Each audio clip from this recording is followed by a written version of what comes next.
బ్యాగులు తీసుకొని place change చేస్తాడు. టీచర్ ఏమో ఫుల్ కొడతాయి. అవునా?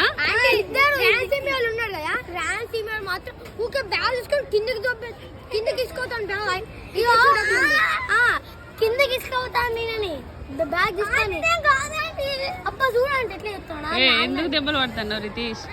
దెబ్బలు పడతాను గ్రౌండ్ లా గ్రౌండ్ తీసుకోపోతే అక్కడ ఇంటి పేరు సేవ అవుతా అంటే వాళ్ళు ఇక్కడ కింద కూర్చొని ఇట్లా గిట్టాలి బొమ్మలు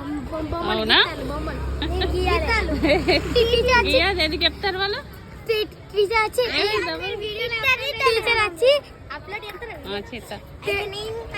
అని కూడా వస్తావు. ఆంటీ వాళ్ళు చేస్తా అంటే కింద టీచర్ వచ్చి కాళ్ళ క్రాన్స్ అన్నారు.